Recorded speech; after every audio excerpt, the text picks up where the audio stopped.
এই হচ্ছে সুদানের মুসলমানদের হালত। এমনভাবে মারা হচ্ছে, মানবাধিকার যেখানে লঙ্ঘিত হচ্ছে, সৌদি আরব একটা টুটা শব্দ করে নাই। আরব পৃথিবী এখন নিশ্চুপ হয়ে আছে। শুধুমাত্র এই আরবের নিশ্চুপ থাকার উদ্দেশ্য হচ্ছে আফ্রিকার এই দেশগুলো সামনের দিনে অনেক বেশি এগিয়ে যাবে।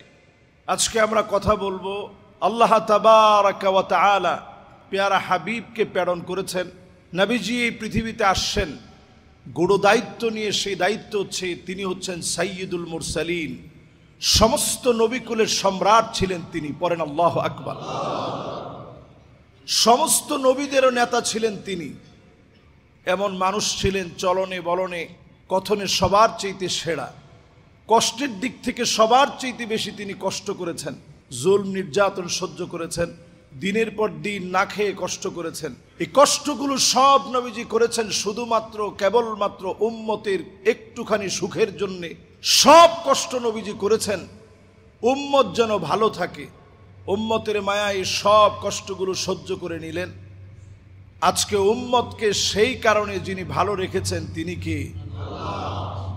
আল্লাহর হাবিব প্যারা নবীজি আমার সাআদ বিন মুআজ রাদিয়াল্লাহু তাআলা আনহু যেদিন ইন্তেকাল হয়ে গেলেন, নবীজি সাল্লাল্লাহু আলাইহি সাল্লাম আকাশের দিকে নজর করে দেখেন, ইহতাজ্জাতিল আরশ, আল্লাহর আরশে আজিম কেঁপে উঠেছে। সাআদ বিন মুআজের ইন্তেকালের পরে আল্লাহর আরশে আজিম কেঁপে উঠেছে। আকাশের দুয়ারগুলা খোলা হয়ে গেছে, অঝোর ধারায় রহমত নাজিল হওয়া শুরু হয়ে গেছে। নবীজি এত দ্রুত গেলেন, সাহাবায়ে কেরামের জুতার ফিতা ছিঁড়ে যাচ্ছে, এত দ্রুত বেগে নবীজি গেলেন। সাহাবায়ে কেরাম প্রশ্ন করলেন, ওগো নবীজি আপনি এত তাড়াহুড়া করে কেন যাচ্ছেন?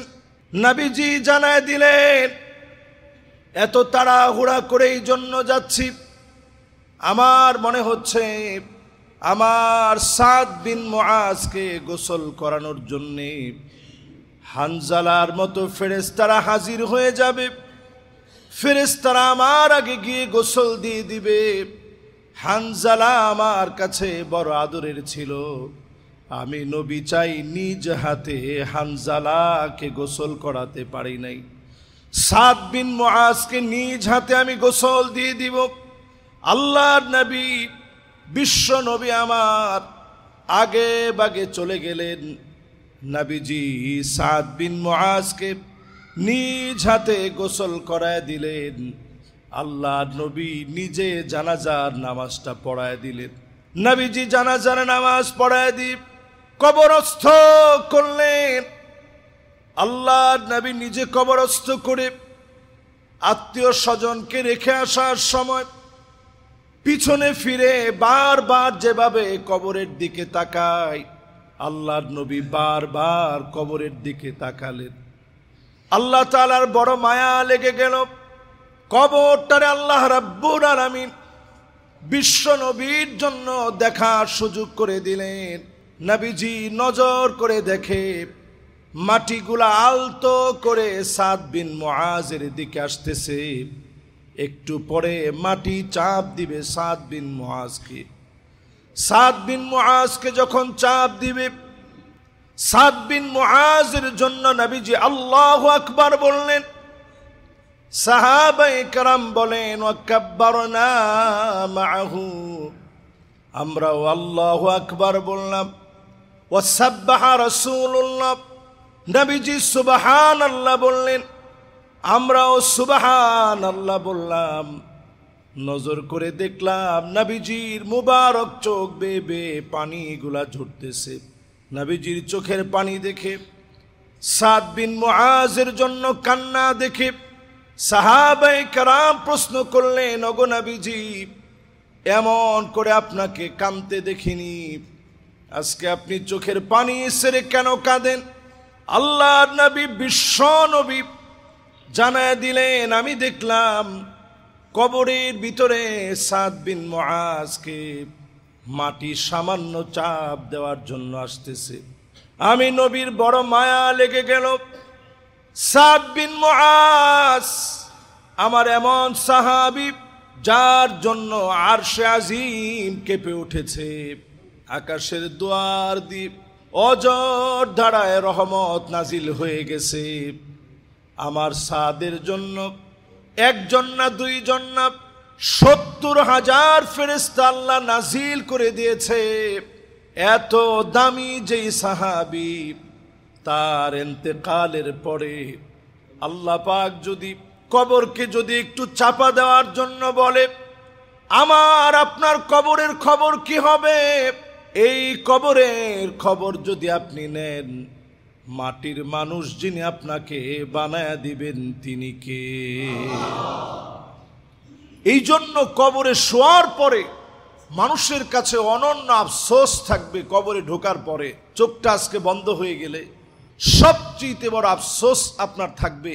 সেই আফসোস নাম্বার 1, মানুষ সেদিন আফসোস করে বলবে, ইয়া লাইতানি কুনতু তুরাবা, হায় আমার আফসোস যদি মাটি হয়ে যেতাম, আজ এই কবর আমাকে ধরতে পারত না, কবরের চাপ খেতে হতো না, এই কবর আমার জন্য ভয়াবহ হতো না। সেদিন কবরের ভিতরে মানুষ চলে গেলে আফসোস করে বলবে, যদি মাটি হয়ে যেতাম। অসংখ্য মানুষেরা সেদিন আফসোস করবে, যদি মাটি হয়ে যেতাম।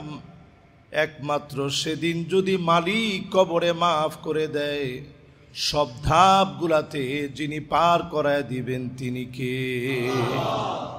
এই জন্য দুনিয়ার ভিতরে নিজেদেরকে মাটি বানানোর চেষ্টা করতে হবে। যতদিন হায়াতে থাকবেন নিজেরে কিভাবে মাটি বানানো যায় এই চেষ্টা বেশি বেশি করা। মাটির উপরে থেকে দাম্ভিকতা অহংকার পরিহার করে যারা চলবে, এই মানুষগুলার কবর অনন্য আলোতে ভরে যাবে। যে মানুষগুলো নামাজি হবে, চরিত্র গঠন করবে, আখলাককে সুন্দর করবে, এই মানুষগুলার কবর আলোকিত হয়ে যাবে। আজকে আমাদের মুসলিম সমাজের ভিতরে কত পার্সেন্ট লোক এখন আমরা নামাজি হয়েছি? বাংলাদেশ দ্বিতীয় বৃহত্তর মুসলিম দেশ। এদেশের অনেক পরিচয় আছে। বদ্বীপের মতো ছোট্ট একটা দেশ, যার চতুর্দিকে অমুসলিমদেরকে দিয়ে ভরা এক খণ্ড বাংলাদেশের ভিতরে তাকালে আপনি দেখবেন এদেশের সবচেয়ে বেশি মানুষের মাঝে যেটা কাজ করে সেটা হচ্ছে দ্বীনের মহাব্বত, ইসলামের ভালোবাসা। এই দ্বীনের মহাব্বতের কারণে এদেশে আল্লাহ সবচেয়ে বড় সম্পদ দিয়েছে, আমরা মুসলিম। জোরে বলেন আমরা কি? কিন্তু আমরা মুসলিম হওয়ার পরেও আমরা কত পার্সেন্ট লোক আজকে নামাজি হতে পেরেছি? এই সমাজ পরিবর্তনের স্বপ্ন আমরা দেখি, কতজন লোক আমরা নামাজ পড়ি? আল্লাহর নবী ইরশাদ করে গেলেন, হাত্তা তুত্তাখাযাল মাসাজিদু তুরুকা, মসজিদের সামনে দিয়ে হেঁটে চলে যাবে, নামাজের জন্য আসবে না। মসজিদের সামনে দিয়ে ঘুরে চলে যাবে, নামাজের জন্য ঢুকবে না। এমন উম্মত সামনে বেড়ে যাবে। ১৫০০ বছর আগে নবীজি বলে গেলেন, এখনকার সময় মিলায় দেখেন, ১৫০০ বছর পরে মিলায় দেখলে দেখবেন অধিকাংশ মুসলমান মসজিদের সামনে দিয়ে হেঁটে চলে যায়, নামাজের জন্য আসে না। ঠিক কিনা বলেন? এই আলামত এখন আমাদের চোখের সামনে। নবী আলাইহিস সালাম বলেছেন, এমন সময় আসবে নজর করে দেখবা, হাত্তা তাউদ আরদুল আরব মুরুজান ওয়া নাহারা, গোটা আরবের ভিতরে চতুর্দিকে সবুজ শ্যামল হয়ে যাবে, আরবের ভিতরে বন্যা হবে। এই 2024-এর আগে 22-23-এ আপনি খুঁজে দেখেন, আরবটা এতটা সবুজ ছিল না, এখন যত সবুজ হচ্ছে। এই যে আরবের ভিতরে আবহাওয়ার একটা পরিবর্তন হয়েছে, এই পরিবর্তনটা সাধারণ কোনো বিষয় না। এই পরিবর্তনটা সারা ওয়ার্ল্ডে ছড়িয়ে যাবে। নবীজি বলেছেন, ওয়াইলুন লিল আরব, সামনে আরবটা ধ্বংসের দিকে যাবে। সামনে আরবের যে ধ্বংসের দিকে যাচ্ছে সেটা আমরা দেখতে পাচ্ছি। আরব দিন দিন ধ্বংসের দিকে চলে যাচ্ছে। আজকে সুদানের ভিতরে যে বর্বর হামলা চলছে, এর পিছনের ইন্ধন হচ্ছে সৌদি আরবের যোগ সাজেশনে। সুদানের ভিতরে বড় বড় হামলা চলছে, প্রতিদিন 2000 করে মুসলমানদেরকে হত্যা করার প্ল্যান করা হয়েছে। কালো চামড়া বলে আপনি তাদের জন্য আপনার মায়া থাকবে না। সেই সুদানের ভিতরে আপনি তাকায় দেখেন 1,40,00,000 মুসলমানকে অবরুদ্ধ করে রেখে তাদের তেমন কোনো খাবার নাই, খুবই সামান্য খাবার খেয়ে, গাছের পাতালতা খেয়ে দিনের পর দিন তারা পার করে দিচ্ছে। এই হচ্ছে সুদানের মুসলমানদের হালত। এমনভাবে মারা হচ্ছে, মানবাধিকার যেখানে লঙ্ঘিত হচ্ছে, সৌদি আরব একটা টুটা শব্দ করে নাই। আরব পৃথিবী এখন নিশ্চুপ হয়ে আছে। শুধুমাত্র এই আরবের নিশ্চুপ থাকার উদ্দেশ্য হচ্ছে আফ্রিকার এই দেশগুলো সামনের দিনে অনেক বেশি এগিয়ে যাবে। অন্যান্য দেশগুলোর চাইতে এই দেশগুলো এগিয়ে যাবে বিধায় স্বর্ণের খনি, অন্যান্য খনি সব আল্লাহ তাআলা এই জায়গাগুলোতে দিয়ে রেখেছেন বিধায় এখন দেখবেন এই দেশগুলোর ভিতরে যুদ্ধের কোনো শেষ নেই। পৃথিবীর ভিতরে আজকের রজনীতে আপনি হিসাব করেন, এই জুমাবারে আপনি হিসাব চালায় দেখেন, যখন আমরা দিলু ব্যাপারী ওয়াকফ স্টেট জামে মসজিদে সুন্দরভাবে জুমার নামাজ পড়ার জন্য আসছি, এই পৃথিবীতে মুসলমান মার খাচ্ছে প্রায় 2 কোটির বেশি মুসলমান আজকেও মার খাচ্ছে। 20 কোটি মুসলমানের মাথার উপরে ছাদ নাই, শরণার্থী হয়ে গেছে। মুসলমানের মাথার উপরে যখন ছাদ নাই, মুসলমানেরা যখন শরণার্থী হয়ে গেছে, দুর্বিষহ যন্ত্রণার উপরে মুসলমান যখন আছে, এই মুসলমানদেরকে তখন আল্লাহ পাক আবার নেতৃত্ব দিবেন, আবার মুসলমানদেরকে সংঘবদ্ধ করবেন। বাদা আল ইসলামু গরিবান ওয়া সায়াউদু গরিবান তুবা লিল গুরাবা। আবার যদি ব্যতিক্রম মানুষ আপনি হতে পারেন, আপনাকে দিয়ে দিনকে যিনি বিজয়ী বানায় দিবেন তিনি কে? এজন্য একজন দায়িত্বশীল যে হবে, দায়িত্বশীলের অনেক বড় দায়িত্ব। দায়িত্বশীল যে হবে, কুল্লুকুম রাইন ওয়া কুল্লুকুম মাসউলুন আন রাইয়াতিহি। প্রত্যেক দায়িত্বশীল আল্লাহর সামনে জবাবদিহিতার সম্মুখীন হতে হবে। দায়িত্বশীল এই দায়িত্ব পালনে বড় সচেষ্ট থাকা লাগবে। হযরত ওমর যেদিন দায়িত্ব পেলেন, তিনি সঙ্গে সঙ্গে খুতবা দিলেন, ইন্নী উল্লিতু আলাইকুম ওয়া লাস্তু বিখাইরিকুম। আমি তোমাদের নেতা নির্বাচিত হয়েছি, তোমাদের চাইতে সেরা হতে পারি নাই। অনেক বড় দায়িত্ব আল্লাহ দিয়েছে, তোমাদের চাইতে সেরা হতে পারি নাই। ভালো কোনো কাজ করলে আমি ওমরকে সহযোগিতা করবে, আর যদি মন্দ কোনো কাজ করি আমি ওমরকে সঙ্গে সঙ্গে তোমরা সোজা করে দিবা, আমি ওমরকে তোমরা বুঝায় দিবা। জুমার দিনে হযরত ওমর খুতবা দিচ্ছিলেন, মোহর নিয়ে আলোচনা করতেছেন। দেন মোহর নিয়ে কথা বলার সময় একজন নারী খুতবা চলাকালে কথা বলে উঠলেন, বললেন, ওমর আল্লাহকে ভয় করেন। ইত্তাকিল্লাহ ইয়া ওমর, ওমর আপনি আল্লাহরে ভয় করেন। তখন তিনি খলিফাতুল মুসলিমিন, অর্ধ জাহানের প্রেসিডেন্ট। সেই সময় হযরত ওমরকে বলা হলো আপনি আল্লাহরে ভয় করেন। এটা সাধারণ কোনো বিষয় না, আপনি চিন্তা করেন। হযরত ওমর বললেন যে ঠিক আছে, কি বিষয়ে ভয় করব? আল্লাহকে তো সবসময় ভয় করি। তখন নারী বললেন, সাদুকাতিহিন্না নিহলা, মহারানা যদি কেউ কেন্তার পরিমাণও দেয়, লক্ষ লক্ষ টাকাও যদি দেয়, কোনো অসুবিধা তো নাই, আল্লাহ তো দিতে বলছেন। যদি কেউ না পারে কম দিবে। আইসারুহা মাউনা, সহজ করার জন্য অল্প স্বল্প দিয়ে বিবাহ শাদী করবে। যদি কেউ পারে সে বেশি দিবে, এটার মধ্যে তো আপনি হাত দিতে পারেন না। হযরত ওমর সঙ্গে সঙ্গে বললেন, ওমর ভুল বলেছে, এই মহিলার কথাই সঠিক। বলেন আল্লাহু আকবার। একটু চিন্তা করেন, ইসলাম এই পৃথিবীতে মুসলমানদেরকে নীতি আদর্শ শিখিয়েছে।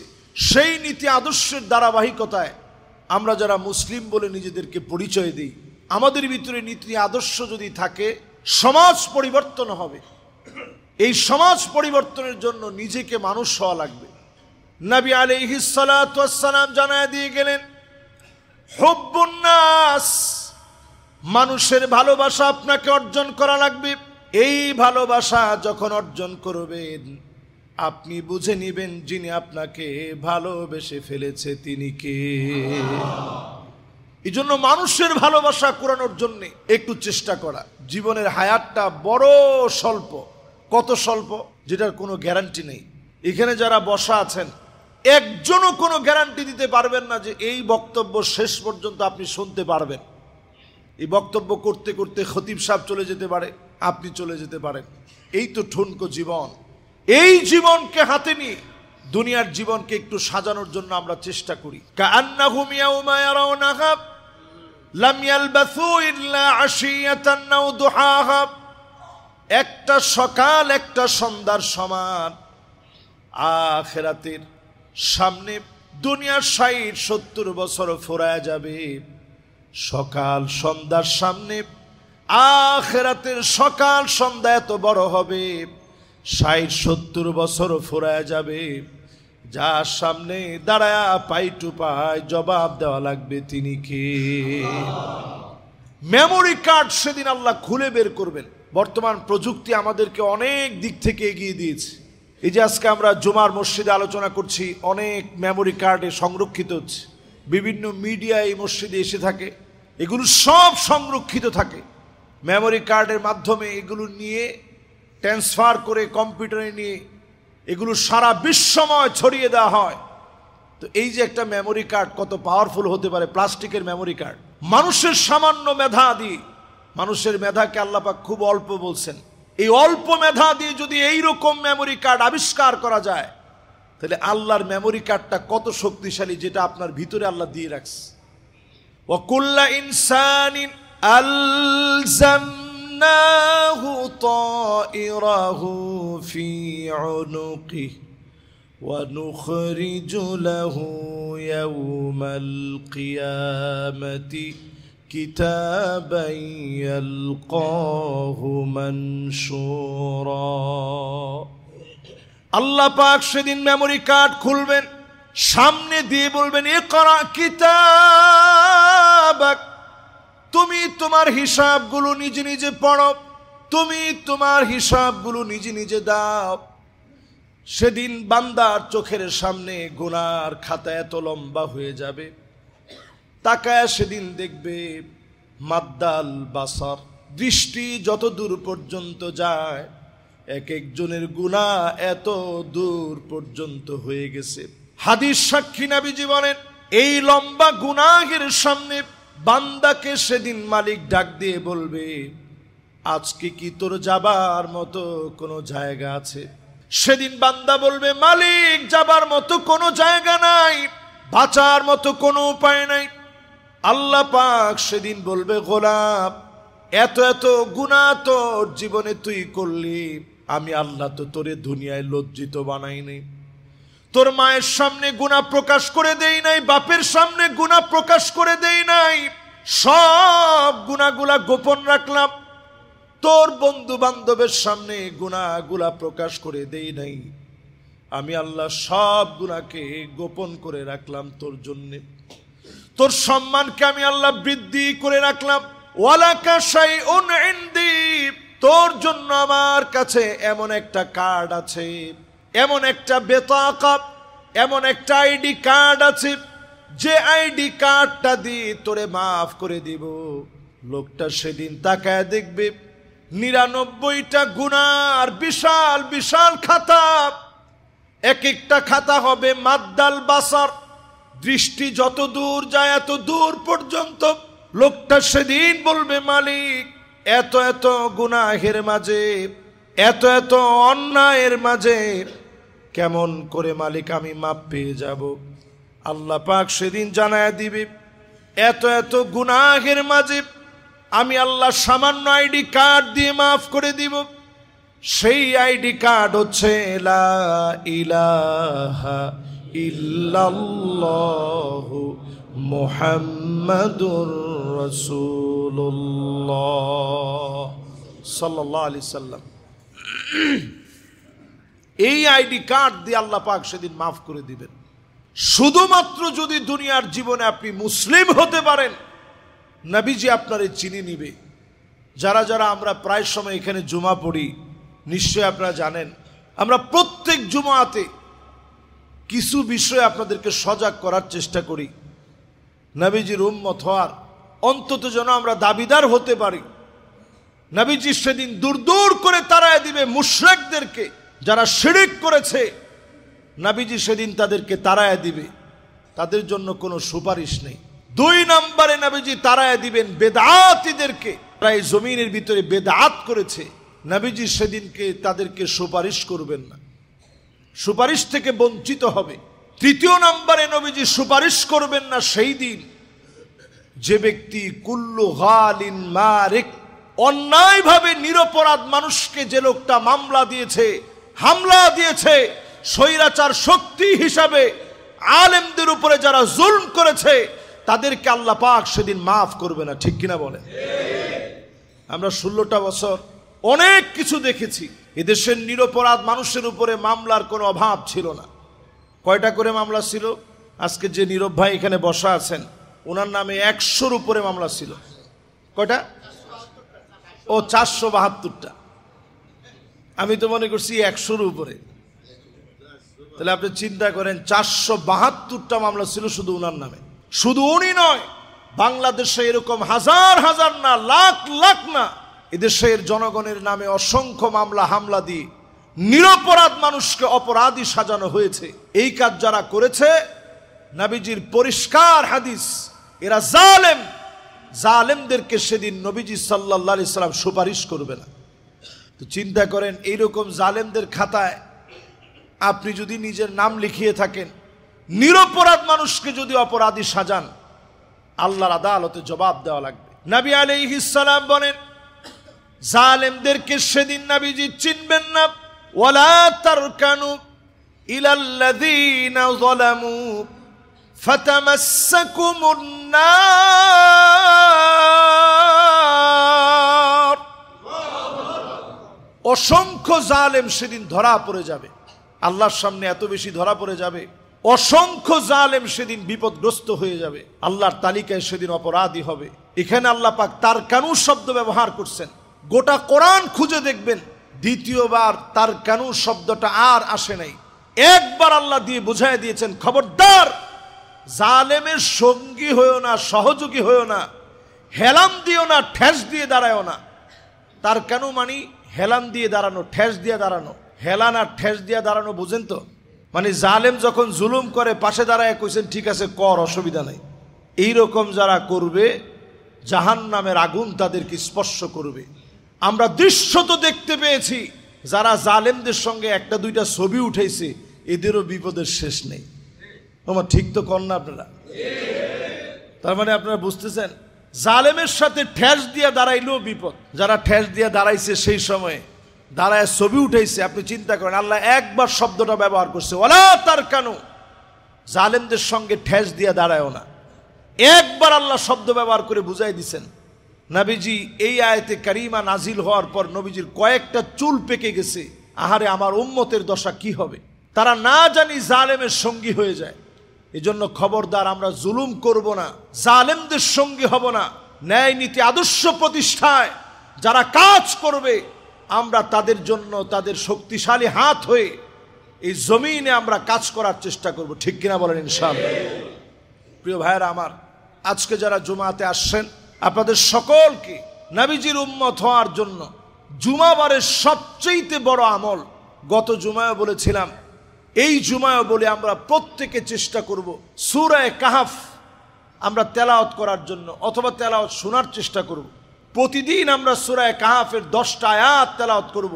যদি আমরা পড়তে পারি, নবী আলাইহিস সালাম বলছেন, আদা আলাহু মিনান নূরি মা বাইনাল জুমাতাইন, এক জুমা থেকে আরেক জুমা পর্যন্ত মাঝখানের পুরা সময়টাকে আল্লাহ রাব্বুল আলামিন আপনার জন্য নিরাপত্তার চাদরে আল্লাহ বেষ্টিত করে দিবেন। সুবহানাল্লাহ।